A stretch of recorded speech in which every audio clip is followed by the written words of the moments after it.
A agressividade em psicanálise. Relatório teórico apresentado no 11º Congresso dos Psicanalistas de Língua Francesa, reunido em Bruxelas em meados de maio de 1948. O relatório precedente apresentou-lhes o emprego que fazemos da noção de agressividade, na clínica e na terapêutica. Resta-me a tarefa de provar perante os senhores se é possível formar dela um conceito tal que ela possa aspirar a um uso científico, isto é, apropriado a objetivar fatos de uma ordem comparável na realidade, ou, mais categoricamente, a estabelecer uma dimensão da experiência cujos fatos objetivados possam ser considerados como variáveis. Todos temos em comum, nesta assembleia, uma experiência fundamentada numa técnica, num sistema de conceitos ao qual somos fiéis, tanto por ele ter sido elaborado por aquele mesmo que nos abriu todos os caminhos dessa experiência, quanto por trazer a marca viva das etapas dessa elaboração. Ou seja, ao contrário do dogmatismo que nos imputam, sabemos que esse sistema permanece aberto, não apenas em seu acabamento, mas em vários de seus pontos de articulação. Esses hiatos parecem conjugar-se na significação enigmática que Freud promoveu como instinto de morte, testemunho semelhante à figura da esfinge, da aporia contra a qual se chocou esse grande pensamento. Na mais profunda tentativa já surgida de formular uma experiência do homem no registro da biologia. Essa aporia está no cerne da noção de agressividade, sobre a qual avaliamos melhor a cada dia o papel que convém atribuir-lhe na economia psíquica. Eis porque a questão da natureza metapsicológica das tendências mortíferas é incessantemente recolocada em pauta por nossos colegas teóricos. Não sem contradição, e frequentemente convém dizer, com certo formalismo. Quero apenas propor-lhes algumas observações ou teses que me foram inspiradas por minhas reflexões de longa data em torno dessa verdadeira aporia da doutrina e também pelo sentimento que tenho, a partir da leitura de numerosos trabalhos, de nossa responsabilidade na atual evolução da psicologia de laboratório de tratamento. Penso, por um lado, nas chamadas pesquisas behavioristas, que me parecem dever o melhor de seus resultados, que às vezes se nos afiguram um tanto escassos para o aparato que se cercam, ao uso, a miúde implícito, que fazem das categorias que a análise trouxe para a psicologia. Por outro, nesse gênero de tratamento, quer se dirija aos adultos ou às crianças, que se pode agrupar sob a denominação de tratamento psicodramático, que busca sua eficácia na abreação de que ele tenta esgotar no plano da dramatização, e onde, mais uma vez, a análise clássica fornece as noções eficazmente diretivas. Teste 1. A agressividade se manifesta numa experiência que é subjetiva por sua própria constituição. Não é inútil, com efeito, voltar ao fenômeno da experiência psicanalítica. Por visar dados primários, essa reflexão é frequentemente omitida.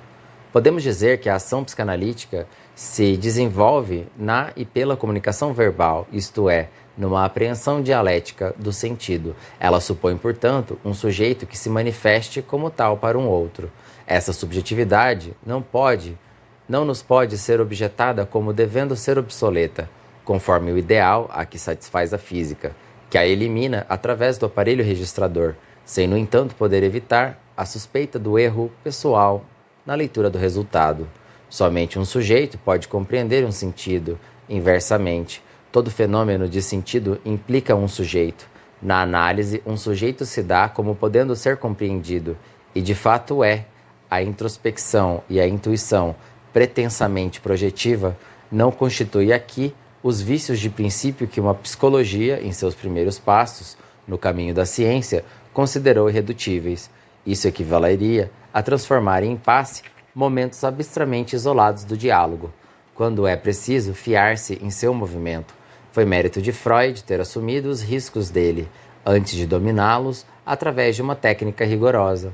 Podem seus resultados fundar uma ciência positiva? Sim, se a experiência for controlável por todos, ora constituída entre dois sujeitos, dos quais um desempenha no diálogo um papel de pessoalidade ideal, ponto que requererá, mais adiante, nossa atenção. A experiência, uma vez consumada e unicamente sob as condições de capacidade exigíveis para qualquer investigação especial, pode ser retomada pelo outro sujeito como um terceiro. Essa via aparentemente iniciática é apenas uma transmissão por recorrência, com a qual não há por que nos surpreendemos, já que ela se prende à própria estrutura bipolar de toda a subjetividade. Somente a velocidade de difusão da experiência é afetada por ela, e se sua restrição à área de uma cultura é discutível, não só nenhuma antropologia sadia pode extrair disso uma objeção, como tudo indica que seus resultados possam ser suficientemente relativizados por uma generalização que satisfaça o postulado humanitário, inseparável do espírito da ciência. Tese 2. A agressividade na experiência nos é dada como intenção de agressão e como imagem de desmembramento corporal, e é nessas modalidades que se demonstra eficiente. A experiência analítica permite-nos experimentar a pressão intencional. Nós a lemos no sentido simbólico dos sintomas. A partir do momento em que o sujeito renuncia às defesas pelas quais os desvincula das relações que eles mantêm com sua vida cotidiana e com sua história, na finalidade implícita de suas condutas e suas recusas, nos fracassos de sua ação, na confissão de suas fantasias privilegiadas, nos rebus da vida onírica. Quase podemos medi-la na modulação reivindicatória, que às vezes sustenta todo o discurso, em suas suspensões, suas hesitações, suas inflexões e seus lapsos, nas inexatidões do relato, nas irregularidades da aplicação da regra, nos atrasos para as sessões, nas ausências premeditadas, muitas vezes nas recriminações, nas censuras, nos medos fantatísticos, nas reações emocionais de cólera e nas demonstrações para fins intimidatórios, sendo tão raras as violências propriamente ditas quanto o implicam a conjuntura de apelo que levou ao médico o doente à transformação dela, aceita por este último numa convenção de diálogo. A eficácia dessa intenção agressiva é manifesta. Nós a constatamos frequentemente na ação formadora de um indivíduo sobre as pessoas de sua dependência. A agressividade intencional corrói, mina, desagrega, ela castra, ela conduz à morte. E eu, que acreditava que você era impotente, gemia num uivo de uma tigresa uma mãe a seu filho, que acabara de lhe confessar, não sem dificuldade, suas tendências homossexuais. E pudemos ver que sua permanente agressividade de mulher viril não deixara de surtir efeitos. Sempre nos foi impossível, em casos semelhantes, desviar seus ataques da própria empreitada analítica. Essa agressividade se exerce, é claro, em meio a restrições reais, mas sabemos por experiência que ela é menos eficaz pela via da expressividade. Um genitor severo intimida pela simples presença e basta que seja brandida a imagem do punidor para que a criança forme. Ela tem repercussões mais amplas de que qualquer servícia. Esses fenômenos mentais a que chamamos imagens, termo cujo valor expressivo é confirmado por todas as acepções semânticas após os perpétuos fracassos registrados pela psicologia da tradição clássica na tarefa de dar conta deles. A psicanálise foi a primeira a se revelar à altura da realidade concreta que eles representam. É que ela partiu da função formadora das imagens dos sujeitos e revelou que, se as imagens atuais determinam tais ou quais inflexões individuais das tendências, é na condição de variações das matrizes que constituem para os próprios instintos, esses outros específicos que fazemos corresponder à antiga denominação de imago. Entre estes últimos, há os que representam os vetores eletivos das intenções agressivas, que elas dotam de uma eficácia que podemos chamar de mágica. São as imagens de castração, emasculação, mutilação, desmembramento, desegregação, eventração,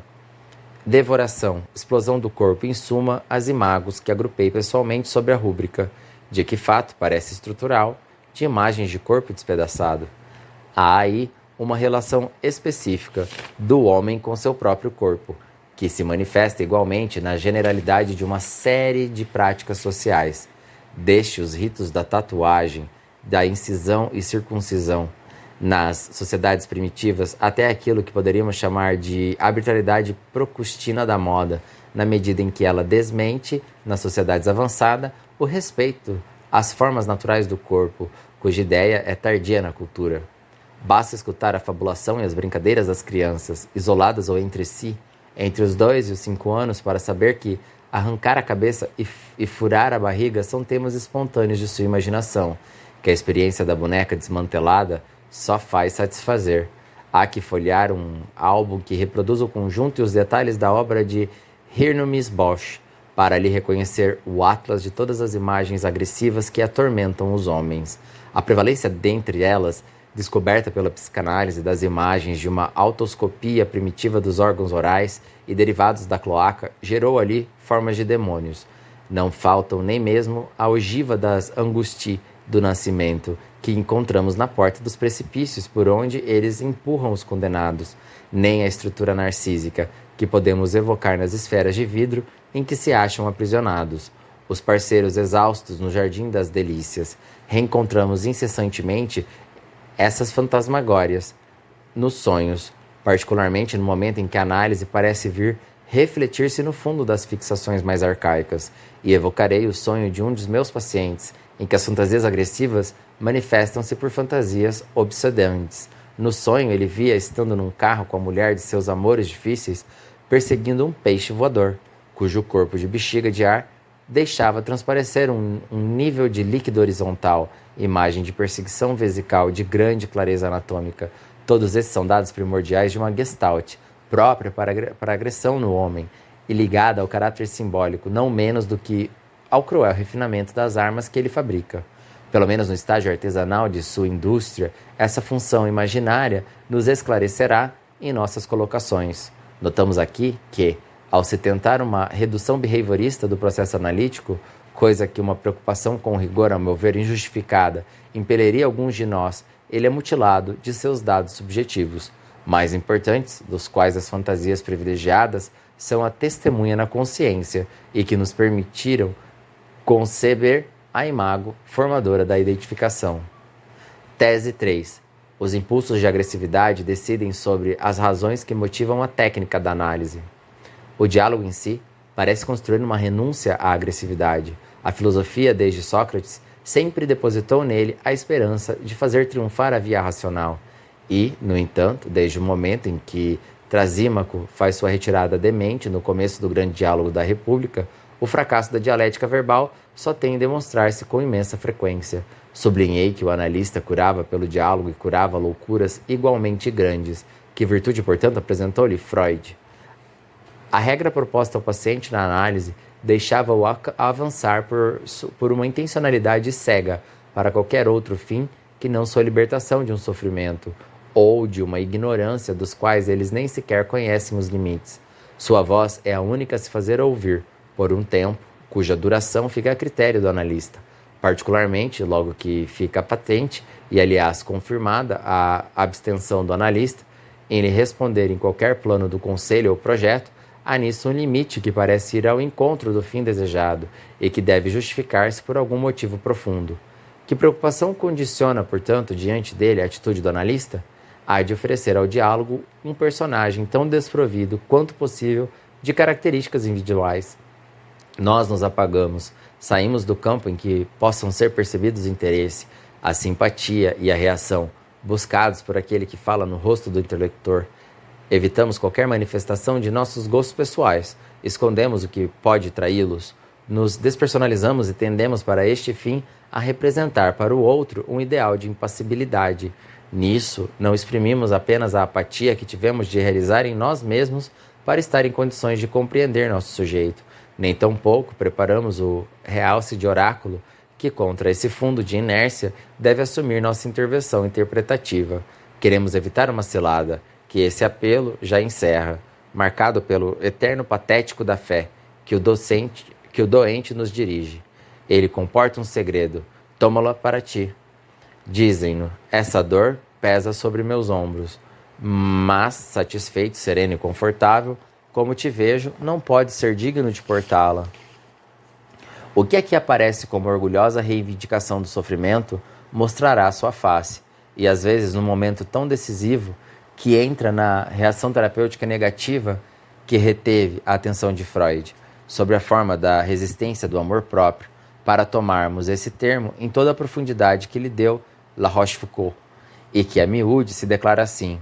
não posso aceitar a ideia de ser libertado por outro que não eu mesmo. Claro, numa exigência mais insondável do coração, é a participação em seu sofrimento, que o doente espera de nós, mas é a reação hostil que guia nossa prudência e que já inspira a Freud sua cautela contra qualquer tentação de bancar o profeta. Somente os santos são suficientemente desprendidos da mais profunda das paixões comuns para evitar os contragolpes agressivos da caridade. Quanto a citar o exemplo de nossas virtudes e nossos méritos, nunca vi recorrer a isso senão um certo grande padroeiro, totalmente imbuído de uma ideia tão austera quanto inocente de seu valor apostólico. E penso ainda no furor que ele desencadeou. Aliás, como nos surpreendemos com essas reações, nós que denunciamos os impulsos agressivos ocultos sob todas as chamadas atividades filantrópicas? Devemos, no entanto, pôr em jogo a agressividade do sujeito a nosso respeito, já que essas intenções, como sabemos, compõem a transferência negativa que é o nó inaugural do drama analítico. Esse fenômeno representa, no paciente, a transferência imaginária, para a nossa pessoa, de uma das imagos mais ou menos arcaicas que, por um efeito de subdução simbólica, degrada, desvia ou inibe o ciclo de uma dada conduta, que por um acidente de recalque excluiu do controle do eu uma dada função e um dado segmento corporal, que por uma ação de identificação deu sua forma a tal instância da personalidade. Podemos ver que basta o pretexto mais fortuito para provocar a intenção agressiva que se ritualiza a imago, instalada permanentemente no plano de sobredeterminação simbólica, a que chamamos o inconsciente do sujeito, com sua correlação intencional. Tal mecanismo revela-se, muitas vezes, extremamente simples na histeria. No caso de uma moça afetada por astasia-abasia, que vinha há meses resistindo a tentativas de sugestão terapêutica dos mais diversos estilos, meu personagem viu-se imediatamente identificado com a constelação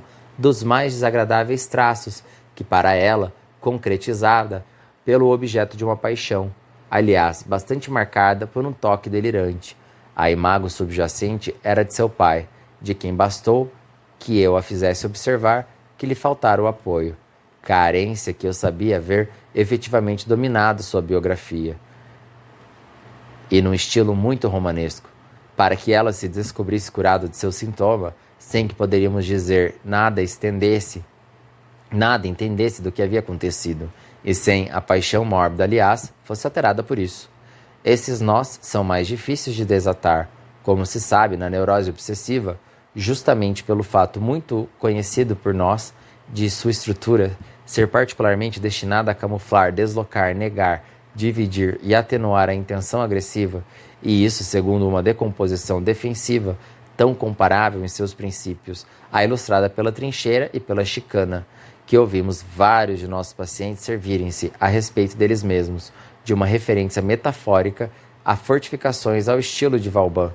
Quanto ao papel da intenção agressiva na fobia, ele é, por assim dizer, manifesto. Portanto, não é que seja desfavorável reativar tal intenção na psicanálise. O que procuramos evitar, através de nossa técnica, é que a intenção agressiva no paciente encontre o apoio de uma ideia atual de nossa pessoa, suficientemente elaborada para que possa organizar nas reações de oposição, denegação, ostentação e mentira que nossa experiência nos demonstra serem os modos característicos da instância do eu no diálogo. Caracteriza essa instância aqui não pela construção teórica que dela fornece Freud em sua metapsicologia, como sistema percepção-consciência, mas pela essência fenomenológica que ele reconheceu como sendo a sua essência mais constante na experiência, sob o aspecto de Vernunc, e cujos dados ele nos recomenda apreciar no índice mais geral de uma inversão precedente ao juízo.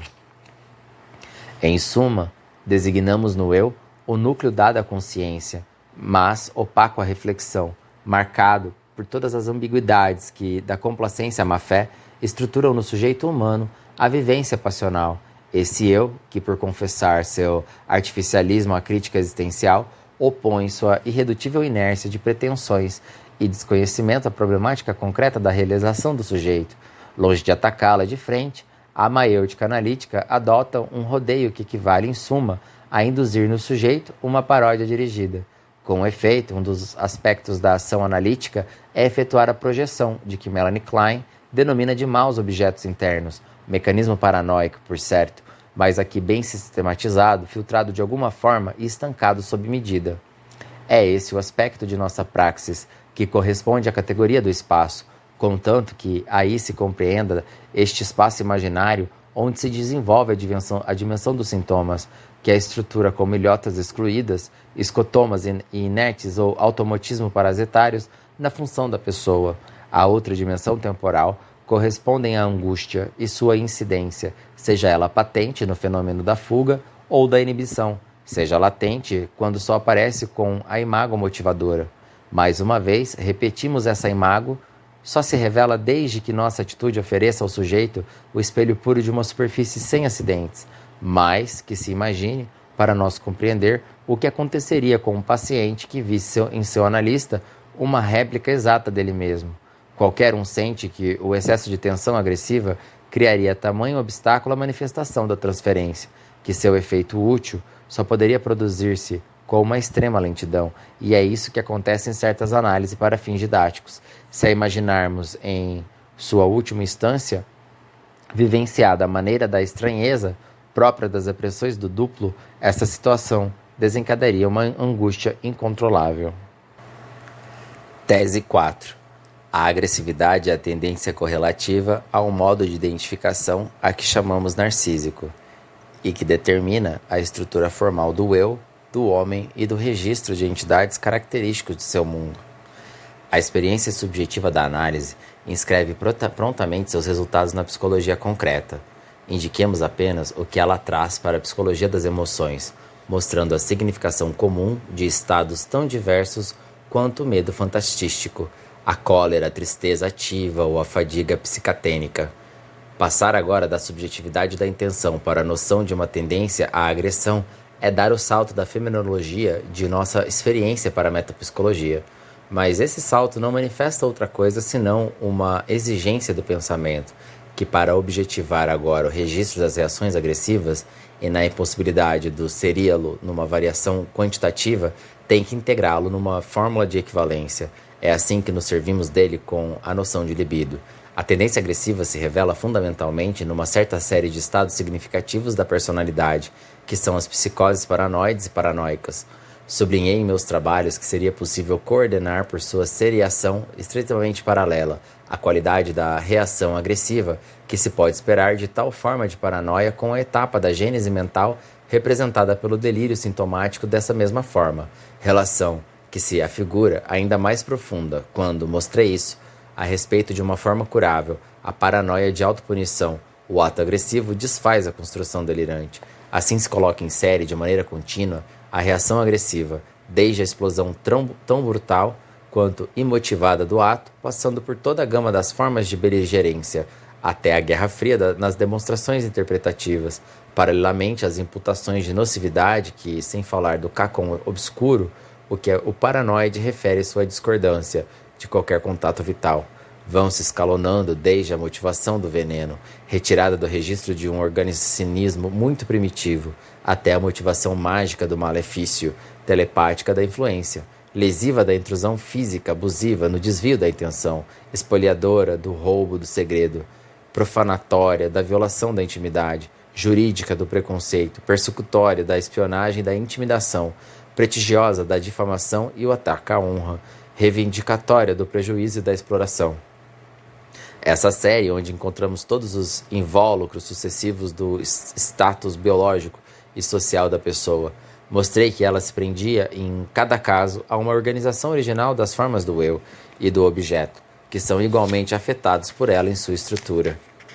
inclusive nas categorias espacial e temporal, em que eles se constituem, vividos como eventos numa perspectiva de miragens, como afecções, com um toque de estereotipia que suspende sua dialética. Janet, que mostrou tão admiravelmente a significação dos sentimentos de perseguição como momentos fenomenológicos das condutas sociais, não lhes aprofundou o caráter comum, que é precisamente que ele se constitui por uma estagnação de um desses momentos, semelhante em estranheza à aparência dos atores quando o filme para de rodar. Ora, essa estagnação formal é parenta da estrutura mais geral do conhecimento humano, aquela que constitui o eu e os objetos, mediante atributos de permanência, identidade e substancialidade, em suma, sob a forma de entidades ou coisas muito diferentes da Gestalten, que a experiência nos permite isolar no domínio do campo disposto segundo as linhas do desejo animal. Efetivamente, essa fixação formal que introduz uma certa ruptura de plano, uma certa discordância entre o organismo do homem e o Umbelt, é a própria condição que amplia indefinitivamente seu mundo e sua potência, dando a seus objetos sua provalência instrumental e sua polifonia simbólica, bem como seu potencial de armamento. O que chamei de conhecimento paranoico demonstra, pois, corresponder, em suas formas mais ou menos acarcas, a certos momentos críticos que escadem a história da gênese mental do homem e que representam cada uma etapa de identificação objetivante. Podemos entrever pela simples observação suas etapas na criança, onde um Charlotte Buller, uma Elsa Kohler e depois delas a Escola de Chicago mostram-nos vários planos de manifestações significativas, mas às quais somente a experiência analítica pode dar seu valor exato, permitindo reintegrar nelas a relação subjetiva. O primeiro plano mostra-nos que a experiência de si próprio na criança de tenra idade, na medida em que ela se refere a seu semelhante, desenvolve-se a partir de uma situação vivida como diferenciada. Assim, por volta dos 8 meses de idade, nos confrontos entre crianças que convém notar para serem fecundos, quase que só permitem 2 meses e meio de distância etária, vemos os gestos de ações fictícias com que um sujeito acompanha o esforço imperfeito do gesto do outro, confundindo sua aplicação distinta. As sincronias da captação especular, mais notáveis ainda por se anteciparem a completa coordenação dos aparelhos motores que elas empregam. Assim, a agressividade que se manifesta nas retaliações de tapas e socos não pode ser apenas tomada por uma manifestação lúdica de exercício das forças e de seu emprego para o referenciamento do corpo. Ela deve ser compreendida numa ordem de coordenação mais ampla, a que subordinará as funções de posturas tônicas e de tensão vegetativa a uma relatividade social cuja prevalência Wallow sublinhou consideravelmente na constituição expressiva das emoções humanas. Mais ainda, eu mesmo creio ter conseguido destacar que a criança, nessas ocasiões, antecipa no plano mental a conquista da unidade funcional de seu próprio corpo, ainda inacabado. Nesse momento, no plano da motricidade voluntária, há aí primeira captação pela imagem, onde se esboça o primeiro momento da dialética das identificações. Ele está ligado a um fenômeno de Gestalt, a percepção muito precoce na criança da forma humana, forma esta que, como sabemos, fixa seu interesse desde os primeiros meses e mesmo no que tange ao rosto humano, desde o 10º dia de vida. Mas o que demonstra o fenômeno de reconhecimento que implica a subjetividade são os sinais de jubilação triunfante e de ludismo, de discernimento que caracterizam, desde o 6º mês, o encontro com sua imagem no espelho pela criança. Essa conduta contrasta vivamente com a diferença manifestada pelos animais, que percebem essa imagem, como o chimpanzé, por exemplo, quando eles têm a experiência de sua inutilidade objetal, e ganha ainda mais destaque por se produzir numa idade em que a criança ainda apresenta, quanto ao nível de sua inteligência instrumental, um atraso em relação ao chimpanzé, com que só iguala aos 11 meses. O que chamei de estádio do espelho tem o interesse de manifestar o dinamismo afetivo pelo qual o sujeito se identifica primordialmente com a gestalt visual de seu próprio corpo. Ela é, em relação à descoordenação, ainda muito profunda de sua própria motricidade, uma unidade ideal, um ímago salutar. É valorizada por todo o desamparo original, ligado à discordância intra-orgânica e relacional do filhote do homem durante os primeiros 6 meses de vida, nos quais ele traz os sinais neurológicos e morais de uma prematuração natal fisiológica. É uma captação pela imago da forma humana, mais do que uma Einfühlung, cuja ausência tudo vem demonstrar na primeira infância, que domina entre os 6 meses e os 2 anos e meio toda a dialética do comportamento da criança, na presença de seu semelhante. Durante todo esse período, registram-se as reações emocionais e os testemunhos articulados de um transmitismo normal. A criança que bate diz que bateram nela, a que vê cair chora. Do mesmo modo, é uma identificação com o outro, que ela vive toda a gama das reações de impotência e ostentação, cuja ambivalência estrutural Suas condutas revelam com evidência escravo identificado como o déspota, ator como espectador, seduzindo com o sedutor. Há nisso uma espécie de encruzilhada estrutural, onde devemos acomodar nosso pensamento, para compreender a natureza da agressividade no homem e sua relação com o formalismo de seu eu e de seus objetos. Essa relação erótica em que o indivíduo humano se fixa numa imagem que o aliena em si mesmo, eis aí a energia e a forma donde se origina a organização passional, que ele irá chamar de seu eu. Essa forma se cristalizará, com efeito, na tensão conflitiva interna ao sujeito, que determina o despertar de seu desejo pelo desejo do outro. Aqui, o concurso primordial se precipita numa concorrência agressiva, e é dela que nasce a tríade do outro, do eu e do objeto, que, fendendo o espaço da comunhão especular, inscreve-se nela, segundo o formalismo, que lhe é próprio, a que domina a tal ponto a Entschlung, efetiva que a criança nessa idade pode desconhecer a identidade das pessoas que lhe são mais familiares, caso elas apareçam num meio inteiramente modificado. Mas, se desde a origem o eu, a figura marcado por essa relatividade agressiva, onde os espíritos carentes de objetividade poderão reconhecer as ereções emocionais provocadas no animal, a quem um desejo vem solicitar lateralmente no exercício de seu condicionamento experimental, como não conceber que cada grande metamorfose instintiva a expandir a vida do indivíduo irá novamente questionar sua delimitação, feita na conjunção da história do sujeito com o impensável inatismo de seu desejo. Eis porque nunca, a não ser num limite do qual os maiores gênios jamais puderam aproximar-se, o eu do homem é redutível à sua identidade vivida, e nas disrupções depressivas dos reveses, vivenciados da inferioridade, ele gera essencialmente as negações mortais que o fixam em seu formalismo. Não sou nada do que me acontece, não és nada que tenha valor. Do mesmo modo, confundem-se os dois momentos em que o sujeito nega a si mesmo e acusa o outro, e neles descobrimos a estrutura paranoica do eu, que se encontra a sua analogia nas negações fundamentais valorizadas por Freud nos 3 delírios, o do ciúme, a do heteromania e o de interpretação.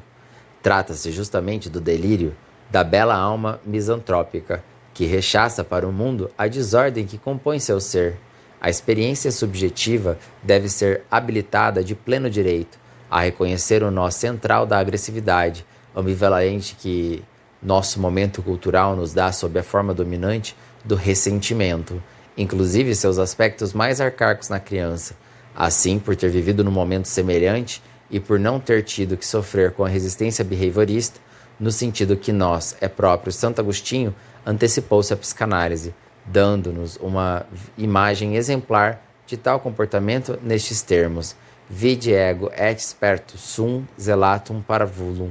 nodum loquebartum e inteuber pallidus amaro aspecto collectandium sum.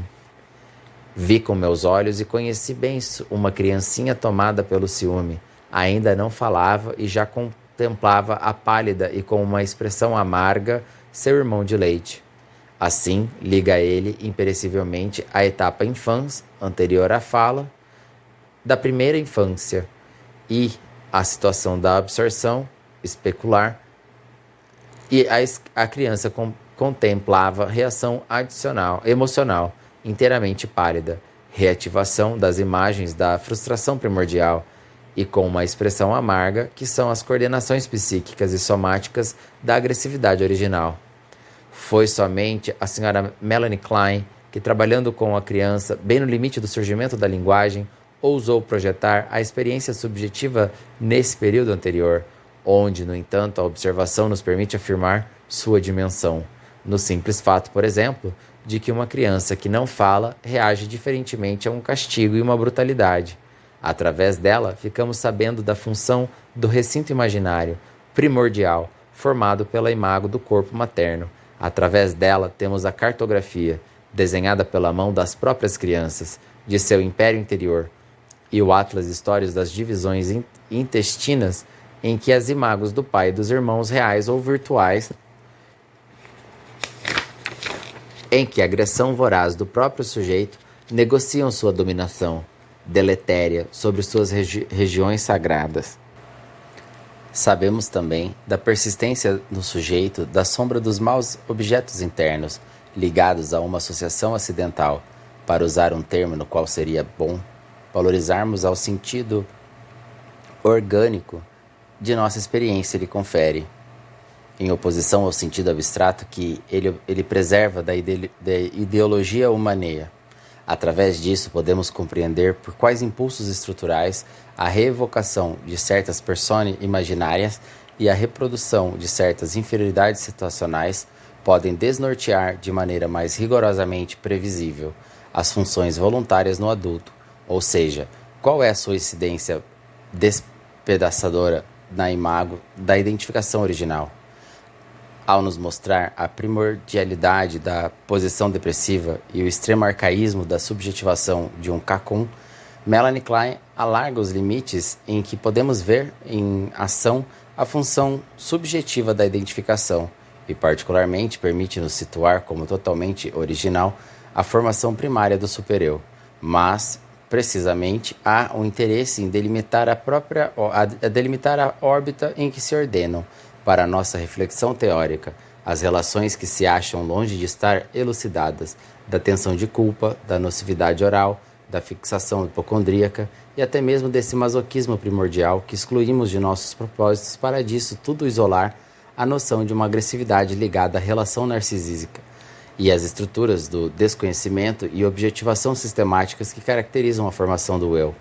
A Urbild dessa formação, embora alienante por sua função externalizadora, corresponde a uma satisfação própria, que se prende à integração de uma desordem orgânica original, satisfação esta que convém conceber na dimensão de uma deiscência vital constituída no homem, e que se torna impensável a ideia de um meio que lhe seja previamente formado, libido negativa, que faz resplandecer novamente a ideia heraclitiana da discórdia, sustentada pelo Efésio como anterior à harmonia. Nenhuma necessidade, portanto, de ir buscar mais longe a fonte dessa energia sobre a qual Freud, a respeito do problema de repressão, se pergunta de onde o eu a retira, para colocá-la a serviço do princípio de realidade. Nenhuma dúvida de que ela provém da paixão narcísica, desde que conceba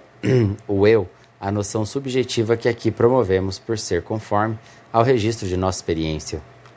As dificuldades teóricas encontradas por Freud parecem nos prender-se com efeito a esta miragem de objetivação herdada da psicologia clássica, que se constitui pela ideia do sistema percepção-consciência e onde se repente parece ignorada a realidade de tudo o que o eu negligencia, escotomiza e desconhece nas sensações de que o fazem reagir à realidade, bem como de tudo o que ele ignora, silencia e ata nas significações que recebe da linguagem, desconhecimento bastante surpreendente a desencaminhar o próprio homem que soubera forçar os limites do inconsciente pelo poder de sua dialética. Assim como a opressão insensata do supereu está nas raízes dos imperativos motivados da consciência moral, a paixão desvairada que especifica o homem, por imprimir na realidade sua imagem, é o fundamento obscuro nas mediações racionais da vontade. A noção de uma agressividade como tensão correlata à estrutura narcísica no devir do sujeito permite compreender, numa função formulada com muita simplicidade, toda a sorte de acidentes e atipias desse devir. Indicaremos aqui como concebemos sua ligação dialética com a função do complexo de Édipo. Esta, em sua normalidade, é de sublimação, que designa muito exatamente uma reformulação identificatória do sujeito, e como escreveu Freud, tão logo sentiu a necessidade de uma coordenação tópica dos dinamismos psíquicos ou uma identificação secundária, por introjeção da imago do genitor do mesmo sexo. A energia dessa identificação é dada pelo primeiro surgimento biológico da libido genital, mas é claro que o efeito estrutural da identificação com o rival não é evidente, a não ser no plano da fábula, e só é concebível se tiver sido preparado por uma identificação primária, que estrutura o sujeito como rival de si mesmo. De fato, o toque de impotência biológica encontra-se aqui como o efeito de antecipação característico da gênese do psiquismo humano, na fixação de um ideal imaginário que a análise mostrou decidir sobre a conformação do instinto ao sexo fisiológico do indivíduo. Ponto, diga-se de passagem, cuja importância antropológica seria impossível sublinharmos em demasia, mas o que nos interessa aqui é a função, que chamaremos apaziguadora, do ideal do eu, e a conexão de sua normatividade libidinal com uma normatividade cultural ligada desde o alvorecer da história da imago do pai. Nisso jaz, evidentemente, a importância preservada por uma obra de Freud, Totem e Tabu, malgrado o circuito mítico que a vicia na medida em que ela faz derivar do evento mitológico, isto é, do assassinato do pai, a dimensão subjetiva que lhe dá sentido à culpa. Freud, com efeito, mostra-nos que a necessidade de uma participação que neutralize o conflito, inscrito após o assassinato na situação de rivalidade entre os irmãos, é o fundamento da identificação com o totem paterno. Assim, a identificação edipiana é aquela através do qual o sujeito transcende a agressividade constitutiva da primeira individuação subjetiva. Insistimos em outra ocasião, no passo que ela constitui na instauração dessa distância pela qual, com os sentimentos da ordem do respeito, realiza-se toda uma assunção afetiva do próximo. Somente na mentalidade antidialética de uma cultura, que por ser denominada por fins objetivantes, tende a reduzir ao ser do eu toda a atividade subjetiva, pode justificar o assombro produzido no Van der Steen pelo bororo que profere "eu sou uma arara", e todos os sociólogos da mentalidade primitiva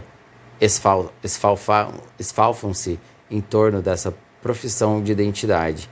a qual, no entanto, nada tem de mais surpreendente para a reflexão, senão afirmar "eu sou médico" ou "sou cidadão da República Francesa", e com certeza apresenta menos dificuldades lógicas do que promulgar "eu sou um homem",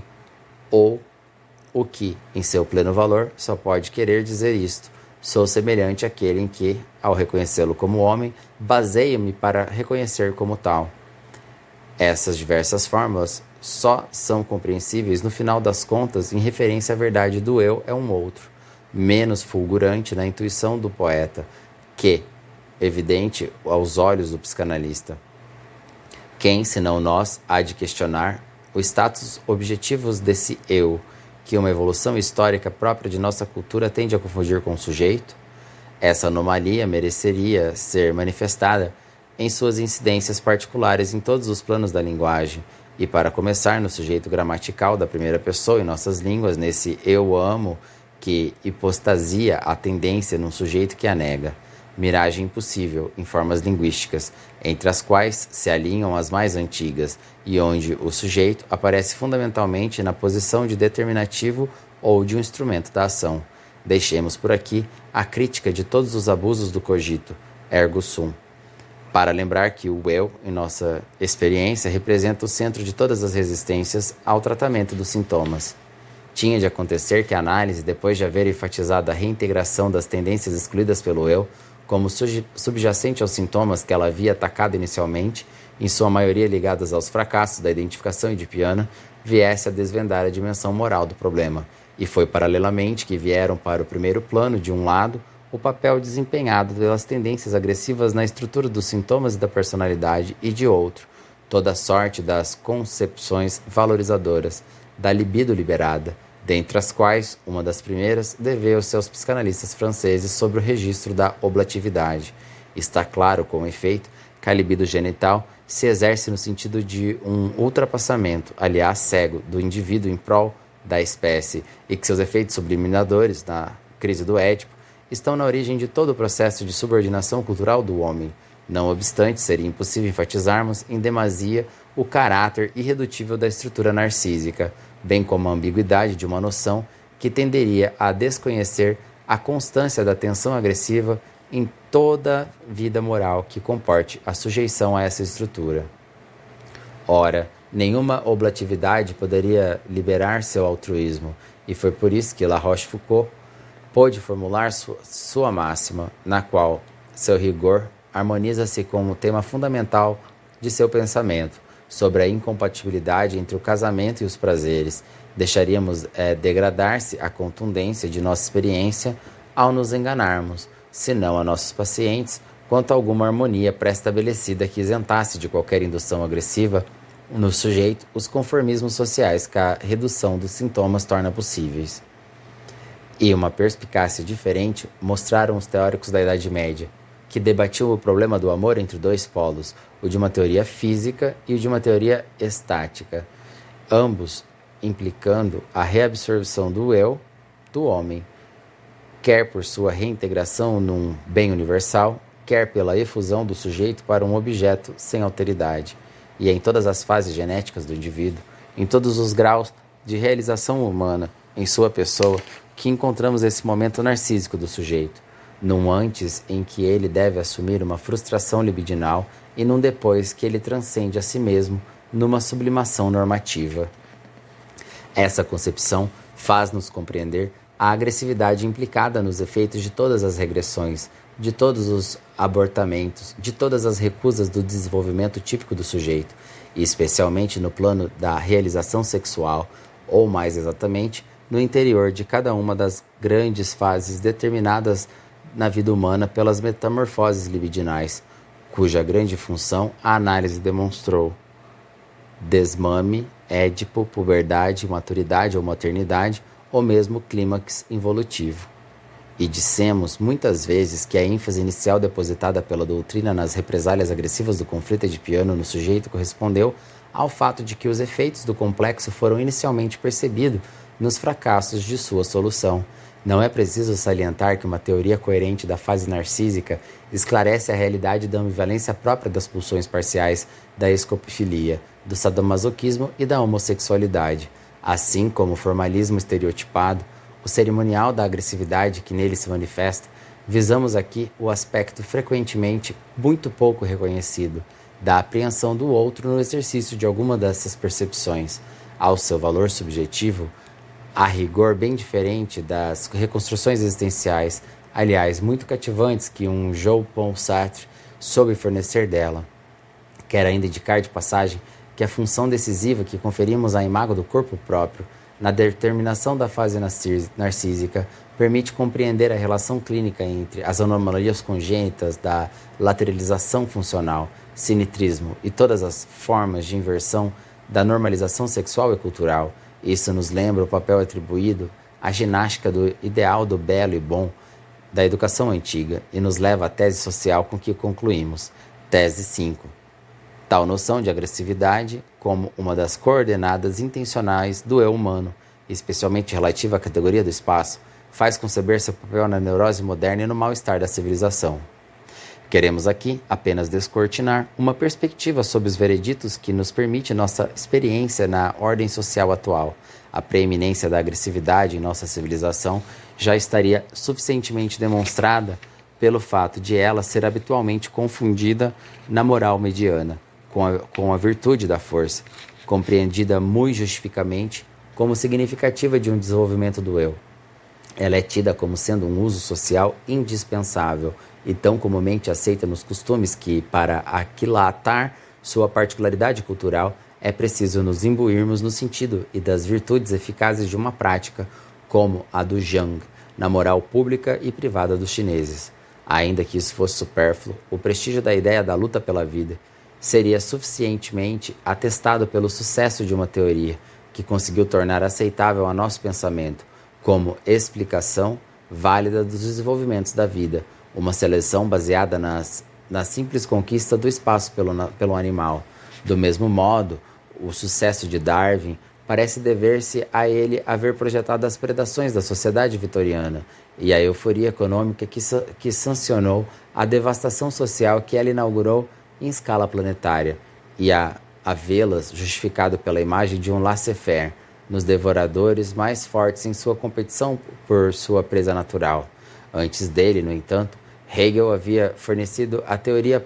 perene da função própria da agressividade na ontologia humana, parecendo profetizar a lei férrea de nossa época. Foi do conflito entre o senhor e o escravo que ele deduziu todo o progresso subjetivo e objetivo de nossa história, fazendo surgir dessas crises as sínteses que representam as formas mais elevadas do status da pessoa no Ocidente, do estoico ao cristão e até ao futuro cidadão do Estado universal. Aqui, o indivíduo natural é tido por nada, já que o sujeito humano, efetivamente, o é diante do Senhor absoluto que lhe é dado na morte. A satisfação do desejo humano só é possível se mediatizada pelo desejo e pelo trabalho do outro. Se no conflito entre o senhor e o escravo, é o reconhecimento do homem pelo homem que está em jogo. É também uma negação radical dos valores naturais que ele é promovido, ou seja, que se exprime na tirania estéril do senhor ou na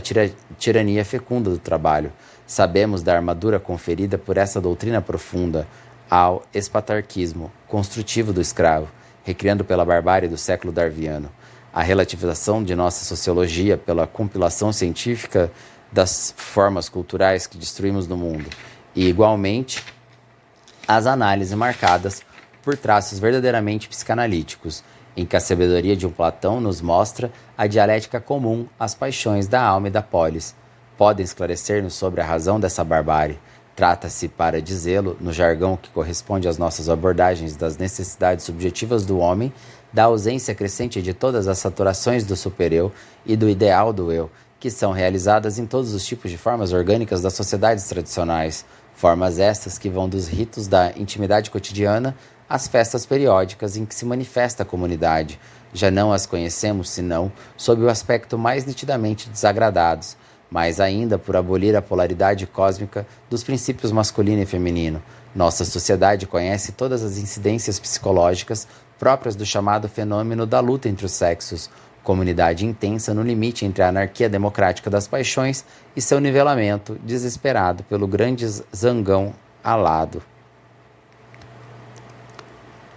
da tirania narcísica. Está claro que a promoção do eu em nossa existência leva, conforme a concepção utilitarista do homem, que a segunda a realizar cada vez mais o homem como indivíduo, isto é, no isolamento anímico, sempre mais aparentado com sua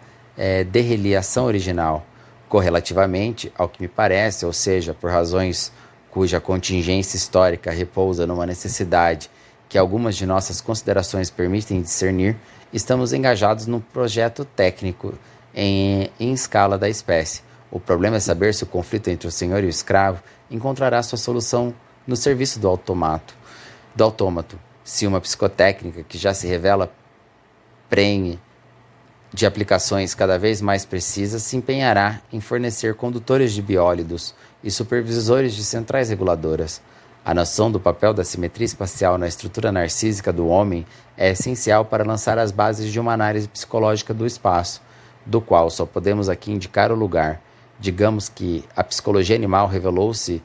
que a relação do indivíduo com um certo campo espacial é, em algumas espécies, socialmente demarcada, de uma maneira que a eleva à categoria do pertencimento subjetivo. Diremos que a possibilidade subjetiva da projeção especular de tal campo no campo do outro, que confere ao espaço humano sua estrutura original, geométrica, estrutura que preferíamos chamar de caleidoscópia. Assim é pelo menos o espaço onde se desenvolve o conjunto de imagens do eu, e que vem juntar-se ao espaço objetivo da realidade, mas porventura ele nos oferece uma base garantida? No próprio espaço vital,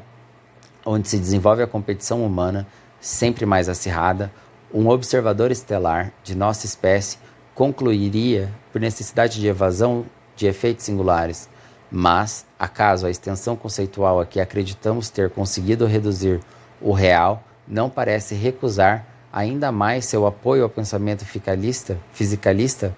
assim, por ter levado nosso domínio aos confins da matéria, não irá esse espaço realizado, que nos faz parecerem ilusórios, aos grandes espaços imaginários, onde se movimentavam as livres fantasias dos antigos sábios, por sua vez desvanecer-se num bramido do fundo universal? Sabemos de qualquer modo por onde procede nossa adaptação a essas exigências, e que a guerra revela-se cada vez mais a parteira obrigatória e necessária de todos os progressos de nossa civilização. Seguramente, a adaptação dos adversários em sua posição social parece progredir para um concurso de formas, porém podemos indagar-nos se este é motivado por uma aliança na necessidade ou pela identificação, cuja imagem Dante nos mostra em seu inferno num beijo mortal. Além do mais, não parece que o indivíduo humano, como material de tal luta, seja absolutamente infalível, e a detectação dos maus objetos internos, responsáveis pelas reações que podem ser muito caras em equipamentos, de inibição escalada dos acontecimentos, detecção a qual recentemente aprendemos a proceder mediante os elementos das tropas de choque, da aviação de caça, do paraquedas e dos grupos de assalto, prova que a guerra, depois de muito nos haver ensinado sobre a gênese das neuroses, mostra-se talvez exigente demais em matéria de sujeitos, cada vez mais neutros numa agressividade cujo patético é indesejável. Não obstante, também quanto a isso, temos algumas verdades psicológicas a introduzir, quais sejam o quanto o pretenso instinto de conservação do eu tende a enfraquecer na vertigem da dominação do espaço e, sobretudo, quanto o medo da morte do Senhor Absoluto, suposto na consciência por toda uma tradição filosófica desde Hegel, está psicologicamente subordinado ao medo narcísico da leção do próprio corpo. Não nos parece, vão ter sublinhado, a relação mantida com a dimensão do espaço por uma tensão subjetiva, que, no mal-estar da civilização, vem corroborar a da angústia, tão humanamente abordada por Freud, e que se desenvolve na dimensão temporal. Também a esta esclareceríamos facilmente por significações contemporâneas de duas filosofias, que corresponderiam às que acabamos de evocar, a de Bergson, por sua insuficiência naturalista, e a de Kierkegaard, por sua significação dialética. Somente no cruzamento dessas duas tensões deve-se ir contemplar a assunção pelo homem de seu despedaçamento original, mediante o que podemos dizer que a cada instante ele constitui seu mundo através de seu suicídio, e cuja experiência psicológica Freud teve a audácia de formular, por mais paradoxal que seja sua expressão em termos biológicos, isto é, como instinto de morte. No homem liberado da sociedade moderna, eis que esse despedaçamento revela, até o fundo do ser, sua pavorosa fissura, a neurose de autopunição, com os sintomas histéricos e hipocondríacos de suas inibições funcionais, com as formas psicatênicas de suas desrealizações do outro e do mundo, com suas sequências sociais de fracasso e de crime. É essa vítima comovente, evadida de alhures, inocente que rompe com o exílio, que condena um homem moderno à mais assustadora galé social, que acolhemos quando ela vem a nós. E é para esse ser de nada que nossa tarefa cotidiana consiste em reabrir o caminho de seu sentido, numa fraternidade discreta em relação ao qual sempre somos por demais desiguais.